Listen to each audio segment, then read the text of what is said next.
ఆంధ్రప్రదేశ్ రాష్ట్ర వ్యాప్తంగా ఎవరైతే మహిళలు ఉన్నారో వారందరికీ కూడా ఆదిరిపోయే ఊహించని శుభార్తను అయితే తీసుకొచ్చారండి ఏపీ సీఎం జగన్మోహన్ రెడ్డి గారు. ఇక ఈరోజు మరి కాసేపట్లో ఈ జిల్లాల మహిళలకు వైఎస్ఆర్ చేయూతకు సంబంధించి 4వ విడత 18,750 రూపాయలు, ఈబీసీ నేస్తం పథకానికి సంబంధించి 15,000 రూపాయలు అయితే జమ అవుతాయని, ఇక మహిళలందరూ కూడా వెంటనే ఇలా చేయాలని, ఏ జిల్లాల వారికి జమ అవుతాయి, మహిళలు ఏం చేయాలనే వివరాలన్నీ కూడా మనం వీడియోలకైతే వెళ్ళి తెలుసుకుందాం. వీడియోను ముందుగా లైక్ చేసేయండి, తెలిసిన వాళ్ళకు షేర్ చేయండి. చాలామంది మన ఛానల్ చూస్తున్నారు కానీ సబ్స్క్రైబ్ చేసుకోవట్లేదు. దయచేసి ఇప్పుడే సబ్స్క్రైబ్ చేసుకుని పక్కనే వచ్చే గంట పైన నొక్కి మళ్ళీ వచ్చే ఆల్ అనే గంట పైన కూడా నొక్కండి. అప్పుడే ప్రతి వీడియోను కూడా మీరు అందరికంటే ముందుగానే మీ ఫోన్లోనే నోటిఫికేషన్ లేదా మెసేజ్ రూపంలో అయితే తెలుసుకుంటారు. ఇక లేట్ చేయకుండా మనం వివరాల్లోకి అయితే వెళ్ళిపోదాం.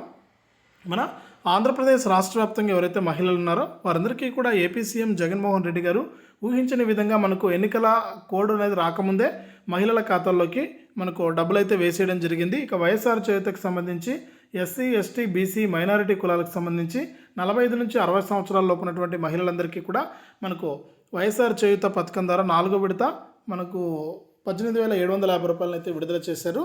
ఇక ఓసీ కులాలకు సంబంధించి ఈబీసీ నేస్తం పథకం ద్వారా మహిళలకు 45 నుంచి 60 సంవత్సరాల లోపు ఉన్నటువంటి ఓసీ కులాల మహిళలకు 15,000 రూపాయలను అయితే విడుదల చేయడం జరిగింది. ఈ నేపథ్యంలో మనకు విడుదల చేసినటువంటి వారం రోజులకే మనకు ఎలక్షన్ కోడ్ అనేది రావడం జరిగింది మన ఏపీ రాష్ట్ర వ్యాప్తంగా. ఈ నేపథ్యంలో మనకు ఎన్నికల కోడ్ అనేది రావడంతో ఈ డబ్బులు అయితే తాత్కాలికంగా నిలిచిపోయింది. ఇప్పుడు తాజాగా మనకు మళ్ళీ కూడా అప్డేట్ అయితే తీసుకొచ్చింది. ఈ రోజు నుంచి కూడా ముఖ్యంగా రాయలసీమ జిల్లాలు ఏవైతే ఉన్నాయో రాయలసీమ జిల్లాల వారికి డబ్బులు అయితే పడతాయని, ఒకసారి రాయలసీమ జిల్లాలోని మహిళలందరూ కూడా ఒకసారి బ్యాంక్ ఖాతాలు చెక్ చేసుకోవాలని ఏపీ రాష్ట్ర ప్రభుత్వం ఏపీ సీఎం జగన్మోహన్ రెడ్డి గారు అయితే తెలియజేశారు. ఇది ప్రస్తుతానికి మహిళలకు సంబంధించి వచ్చిన అప్డేటు.